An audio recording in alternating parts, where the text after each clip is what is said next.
first, and let's solve economic problems, I mean, they just don't understand that America and the free world now facing a new existential enemy.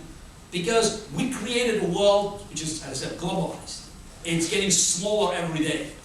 And we still have Putin, we still have Iranian mullahs, we still have North Korean dictators, we still have Chavistas in Venezuela and the Cuban dictators, you name them.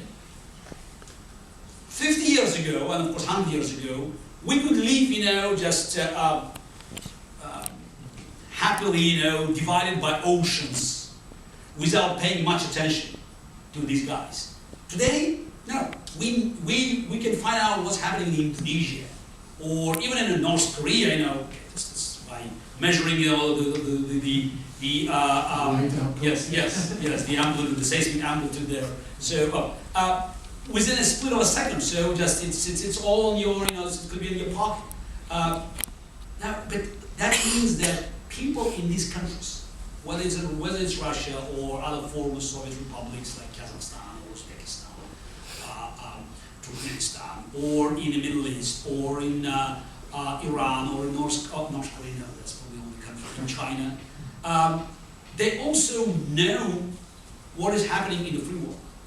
So, what is the rationale for Putin's of this world, all these thugs and dictators to stay in power, forever?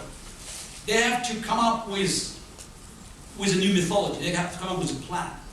And there's only one justification: an open confrontation, endless confrontation.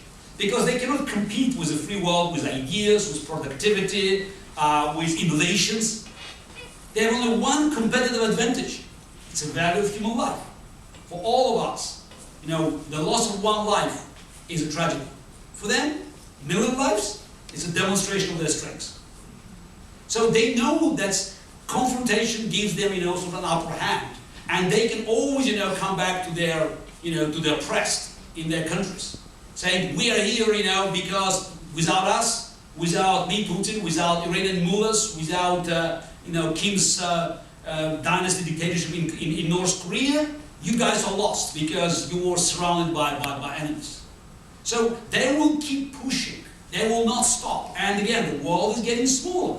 So if somebody thinks that you can walk away from any exploded region and it will guarantee peace, welcome to Obama's world. He did it. He proved it. He walked away from the Middle East. And again, I'm not here to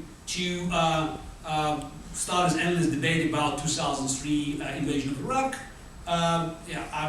It was not probably the smartest move, but as somebody who was born in a communist and raised in a communist country, I cannot force myself to criticize a decision that led to the collapse of the dictatorship. But let's, set it aside. We had a certain situation in 2008, 2009, which was far from ideal, but it was a new situation. It's like in the game of chess, you chose the wrong plan, you reach a certain position and say, oh, maybe I have to go back 6 moves and start playing it again. No, because it's a game. You have other guys playing. So trying to actually restore the balance that has been already lost many years ago led to a disaster that we're facing now. And things could have gone worse. And what's happened under Obama is a dramatic loss of prestige of the United States. The Oval Office doesn't carry the same power as before. Because, people say, oh, it's not Obama, it's Bush. No, it's this, between invading and appeasement, there is the massive territory called leadership. It's a great territory because, it's not black and white, it's not like in chess, but you can do a lot of great things, and it's very important that you are in the position to make a credible threat. And unfortunately now, if you send troops all over the place, you don't make credible threats. If you remove troops from everywhere, and everybody knows that you will do it no matter what, you are no longer, making credible threats.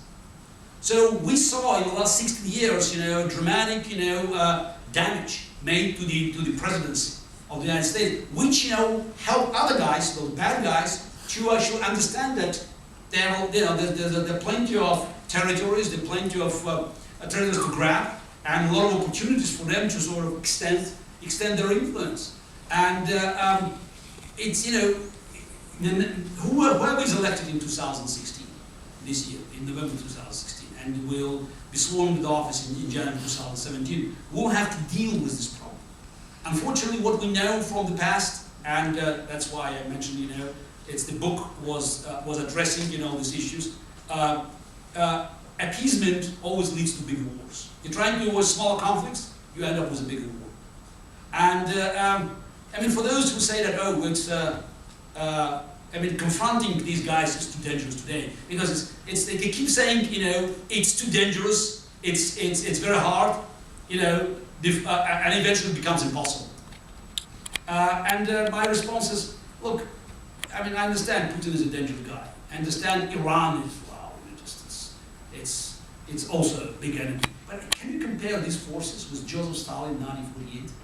Is anybody going to tell me that Vladimir Putin, who runs Russia, which is, you know, a pale shadow of the Soviet Union, economically, militarily, you know, demographically, is more dangerous than Joseph Stalin in 1948, where Harry Truman ordered, you know, airlifting supply to West Berlin, and for 11 months, American and British planes supplied West Berlin with everything that the people needed there, and Stalin hasn't shot a single plane, because dictators, they have